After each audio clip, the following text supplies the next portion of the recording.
como é que tá a situação aí no Sul, pessoal muito preocupado, né? A gente está vivendo um momento bem delicado em função, né, de todo esse coronavírus e essa reclusão do pessoal. A gente está vivendo um pouquinho que a gente viveu em 2009 com H1N1, né? Todo mundo se cuidando, e enfim, isso é muito bom. Então, vou reforçar o que tá aí, né? Tá todo mundo recomendando, que é lavar muito as mãos, enfim, todos aqueles parâmetros que a gente já está acostumado com o profissional da saúde. Mas eu acho que é interessante nesse momento a gente parar, aproveitar esse tempo para estudar, para ler mais alguma coisa, interagir, né? Conhecer, ou de repente é um momento que a gente vai ter um pit stop aí para dar uma revisada e tudo que a gente sabe, aproveitando ver alguns vídeos, não só do nosso canal, mas de uma série de outras pesquisas que a gente pode estar fazendo e se aprimorando, para que quando a gente voltar, a gente volte melhor, mais preparado, né?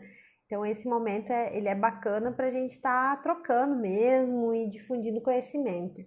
Então aí a gente aproveita aqui o nosso canal para estar fazendo, continuando as nossas considerações e enviando mais e mais mensagens aí para todo mundo, de apoio, de força, né? Permitindo que a gente dê, né, esse apoio formal de informações a quem necessitar, mas também que nos apoiamos né, nesse resguardo, né? Que a gente, como profissional de saúde, também tem que estar bem, se cuidando para que a gente fique bem para cuidar dos outros, né? Esse é o grande objetivo, né? Bom, pessoal, vamos começar. A gente estava já aguardando alguns minutinhos, né? Então, como eu sempre costumo esperar uns 3 minutos, a gente já inicia com o tema, porque a gente tem um prazo aqui no Instagram para estar gravando e é interessante que a gente aproveite ao máximo. Quem vem acompanhando as minhas lives está percebendo o quanto eu estou interagindo e focando nesse pessoal que está acabando a faculdade, está terminando o último ano e está iniciando no mercado de trabalho. Então, durante esse período, é um período de muita incerteza, onde a gente tem muita insegurança, dúvidas, enfim. Eu quero que nesse canal, vocês que estejam nessa fase, enfim, sintam uma segurança, enfim, um apoio para estar iniciando a vida profissional de vocês. Então, na medida que tudo que eu puder estar falando, reforçando insights que eu tenha e durante as nossas trocas, durante as nossas conversas, eu vou estar trazendo para o pessoal aqui, para que a gente possa estar forçando, dando não é uma ajuda, mas assim, que a gente possa estar colaborando para aquele fisioterapeuta que está iniciando no mercado de trabalho hoje. Então, tudo que a gente já aprendeu, já viveu, que possa estar contribuindo para que ajude a quem está iniciando agora no mercado de trabalho, a gente realmente vai abrindo mão e está usando nesse momento.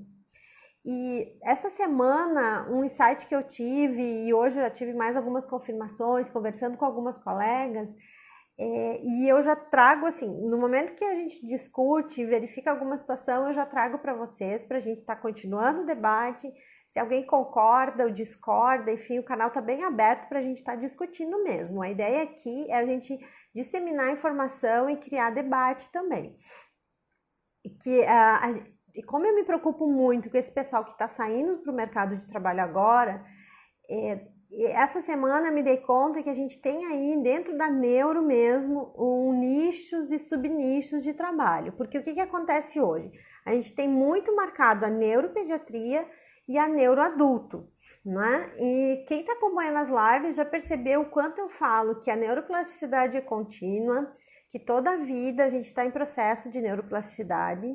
É óbvio, né, que nós temos as janelas lá até os 2 anos de vida e depois a idade de ouro, né, que ela tende a ser mais próspera, que a gente tem maior capacidade, né, de maiores ganhos, enfim.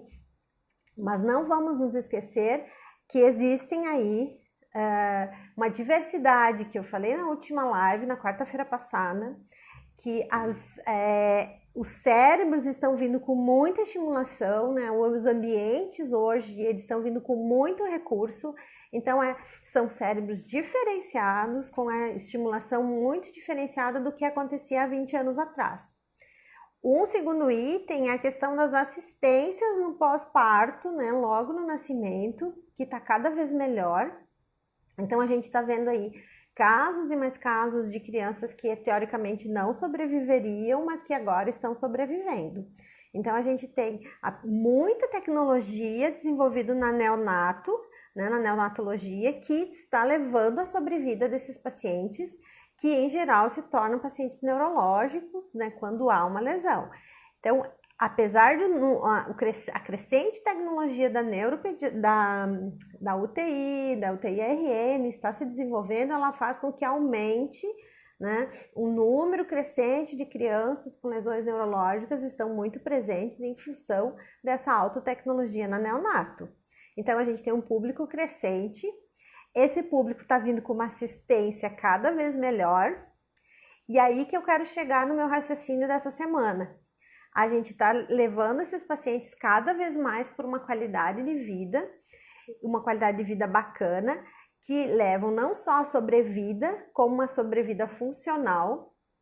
E aí a gente chega num momento em que a gente não sabe mais quem que cuida dessa criança e ainda não chega no ponto dos adultos, ou seja, a ponte entre a neuropediatria e a neuroadulto, ela está com uma certa lacuna.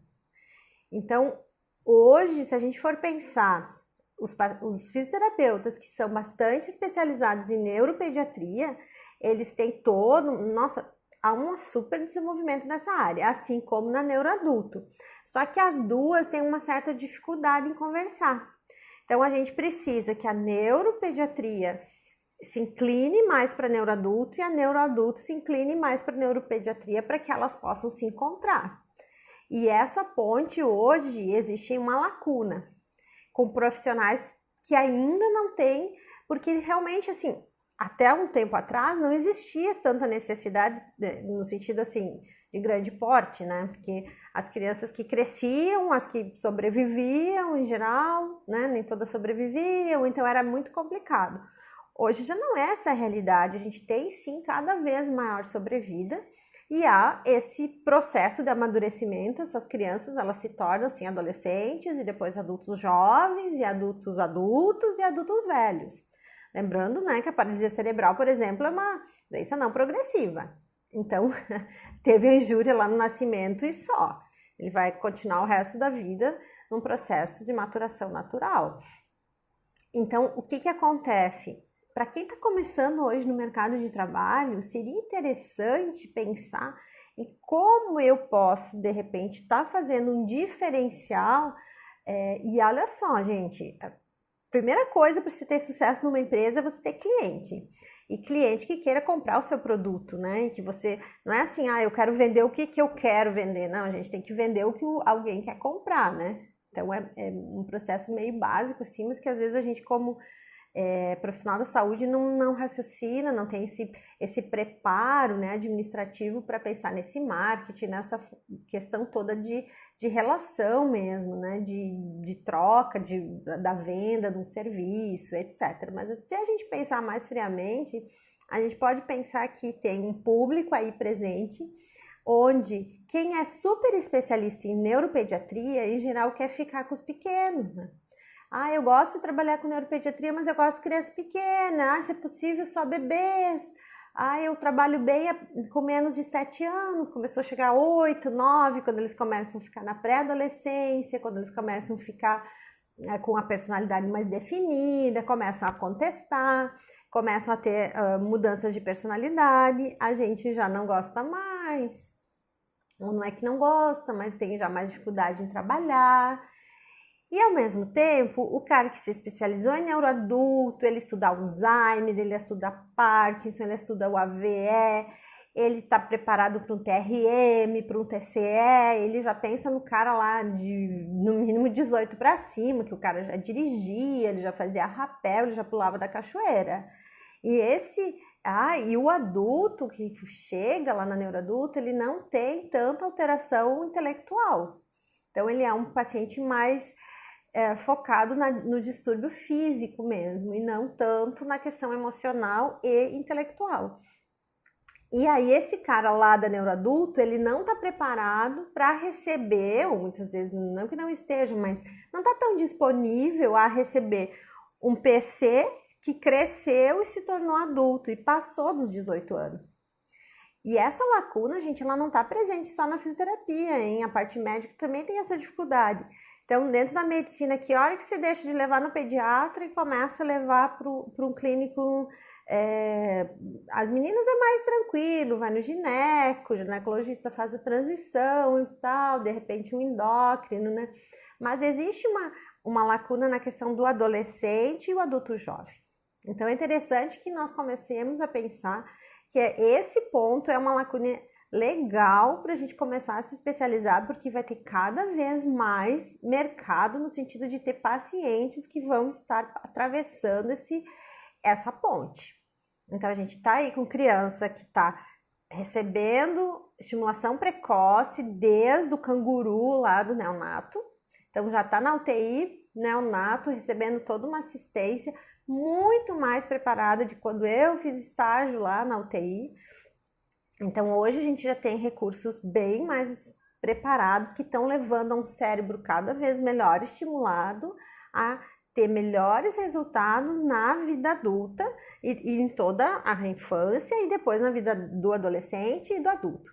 Então, nessa sequência, é interessante que a gente comece a pensar, poxa, será que essas crianças que estão recebendo ortostatismo desde cedo, estão recebendo a melhor assistência, eles passam a chegar na adolescência muito mais preparados, com menos dor crônica, com menos alterações posturais, com uma coluna melhor preparada. Então, esse adolescente, ele vai chegar lá nos seus 15, 16 anos, com todas as alterações emocionais da idade, as alterações típicas, os conflitos, a sexualidade. Então, todo esse conjunto de fatores vai estar presente no adolescente como qualquer outro.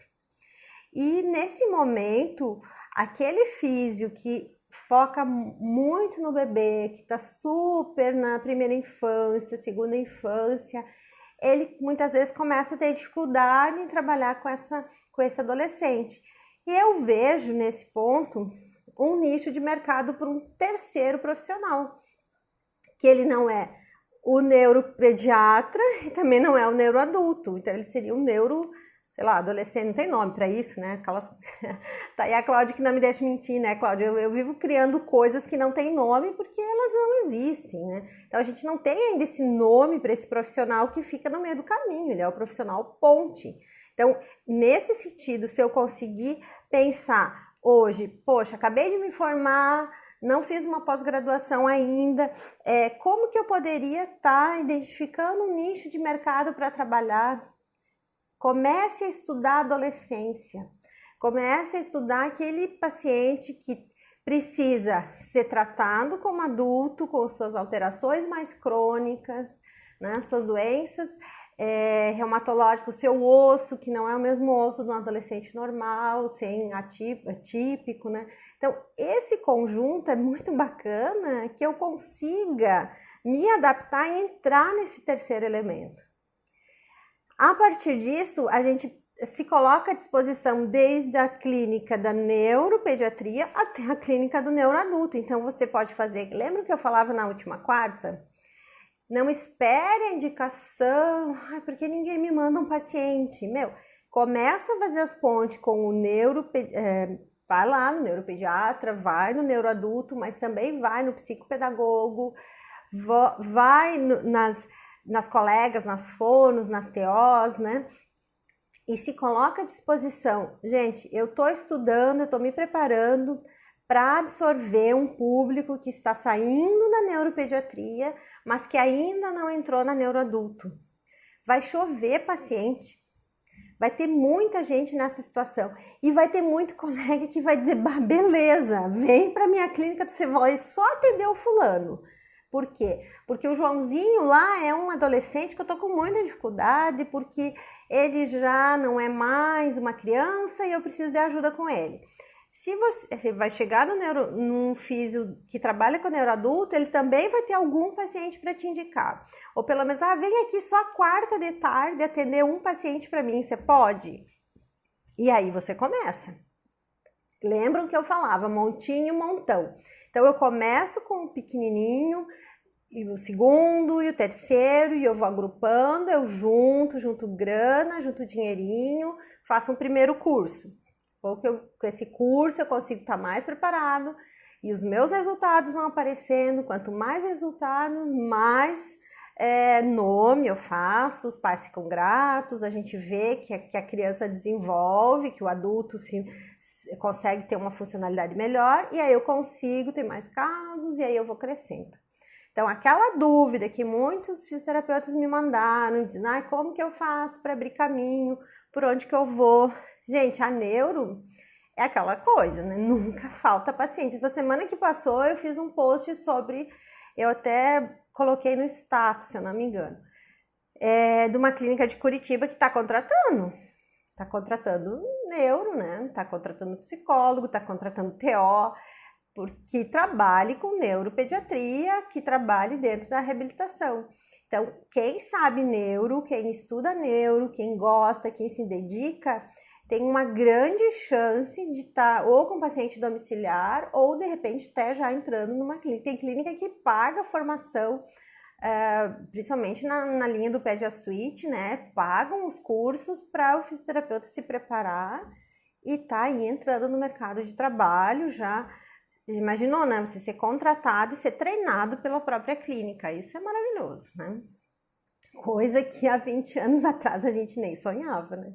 Então, quem está há mais tempo aí no mercado sabe o quanto a gente batalhou, enfim. E a neuro, ela está num crescente, né? Ela está despontando, assim, como uma grande área na fisioterapia. E graças a Deus é algo que eu sempre amei e me dediquei muito, e vejo assim o quanto a gente pode alcançar, né, de resultados a partir de um bom trabalho, né?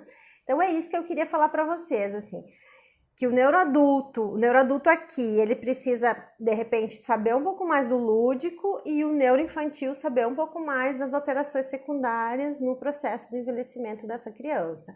Só que também tem o caso da gente tentar, né, colocar esse pessoal no terceiro elemento. Uma coisa interessante que a gente está observando, que por que essas crianças estão chegando nessa fase tão bem? O foco que está se dando cada vez mais ao ortostatismo e à deambulação precoce. A deambulação com sustentação, né?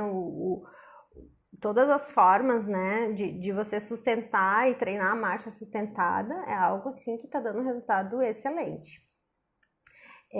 Eu, assim, particularmente hoje, eu não consigo imaginar um setor de neuro que não tenha uma prancha ortostática, no mínimo, né?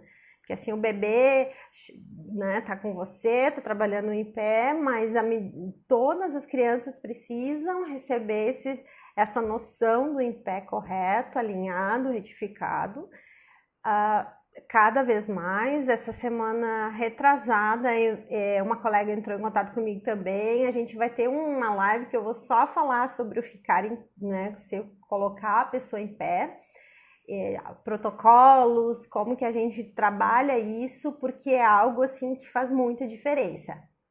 E quem já foi meu aluno sabe o quanto eu sonhava e às vezes, gente, eu lembro de uma que eu fazia assim, Lelê, não sei se você lembra, mas a gente tinha os 50 minutos para ficar com o paciente, né, no estágio. E eu burlava o sistema, né? Então eu não podia ficar mais, nós não podíamos ficar mais com o paciente porque era cobrado, né, lá do SUS, só um horário. E a gente dava uma burlada, então a gente fazia o quê? A gente fazia lá, fiz os exercícios de tatame, e aí depois colocava eles na ortostática, e todo mundo ajudava a olhar o paciente que estava na ortostática, a gente fazia o circuito girar, chamava os próximos pacientes e o seu Joãozinho lá em pé, né? Então a gente conseguia deixar ele mais uns 40 minutos, então em vários horários, em vez de 5 pacientes, a gente tinha 6 pacientes na sala, 7 pacientes, porque a gente ficava rodando e todo mundo ajudava a cuidar quem é que estava em pé. Por quê? Porque esse paciente precisava, assim, e já naquela época, lá em 2006, né, 2007, por aí, eu já falava do treinamento de 2 horas, né, Letícia? A gente já falava em 2 horas, em 3 horas, e hoje é uma prática convencional. Hoje a gente falar que mas aí aquele tabu, mas uma criança aguenta, né? A gente aguenta ficar com ele 3 horas em terapia. Bota uma criança para brincar, vê quanto tempo eles brincam sem nem se cansar, né? Então, se a gente consegue isso, todos eram responsáveis pelo paciente que ficava na prancha. Então, assim, todo mundo ali com o seu paciente, com um olho no dono e outro olho no gato, né? Como é que é? No queijo e outro no gato. Todo mundo cuidava aquele paciente, prestava atenção, ficava observando as respostas, se ia ter uma hipotensão ortostática, alguma coisa, porque era necessário que ele ficasse no mínimo mais 1 hora, uns 40 minutos, para estar fortalecendo a parte óssea, né, as reações do sistema autônomo e também, né, vivenciava ali. Então, se era um paraplégico, por exemplo, ele ficava conversando com todo mundo, ele ficava interagindo, então era um momento super agradável para todos. Então, já naquela época, intuitivamente, a gente sabia da necessidade de 2 horas de terapia, né? Hoje, eu, por exemplo, na minha prática clínica, eu já exerço 2 horas por paciente, porque já é convenção do Pediasuite, mas eu faço Bobat, eu faço 2 horas, muitas vezes, de Bobat, e dá certo, e a resposta é maravilhosa, né? Quem é que não sonha em ficar 2 horas atendendo o paciente? Porque quando você controlou esse tônus, quando você preparou ele todo, que ele está iniciando a atividade funcional, está na hora de ir embora. Então, eu tenho mais 1 hora, muitas vezes, para estar tratando ele. Então, é muito legal, dá muito certo. É um trabalho, assim, que acaba sendo muito gratificante, porque os resultados aparecem muito mais rápido, né? Mas, enfim, era dessa lacuna que eu queria iniciar a nossa live, falando desse nicho de mercado. Eu acho que, assim, quem está em dúvida ainda com algum processo, enfim, gosta, né, de pensar assim, poxa, se eu iniciar com um nicho que não está muito explorado, de repente eu consiga ter um sucesso bacana, eu acho que vale a pena pensar nessa integração, tá, nessa ponte entre a neuroadulta e a neuroinfantil. A gente também tinha, no tempo que eu trabalhei no asilo, eu também cuidava de pacientes idosos que eram PC, só que assim, com 60, né, 50, 60 anos, só que era um PC que, sei lá, nasceu em 1960, né?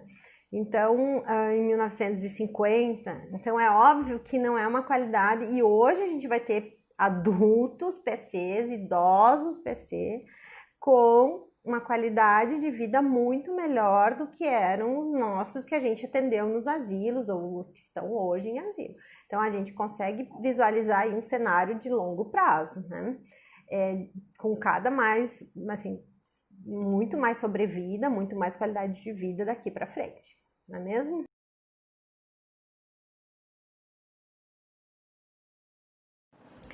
Esse vídeo que você acabou de assistir faz parte de uma série de vídeos que estão no canal Neuro Revolution. Esse canal é especialmente dedicado à fisioterapia neurofuncional aplicada. Se você gostou, se esse vídeo gerou valor para você, deixe seu like e se inscreva no canal. Aproveite e compartilhe com seus amigos e colegas e não esqueça de inscrever-se no sininho, né? Acionando o sininho, badalando o sininho para receber cada notificação de cada vídeo novo que a gente vai lançando aqui. Tá certo, pessoal? Obrigada e tenham todos um ótimo dia!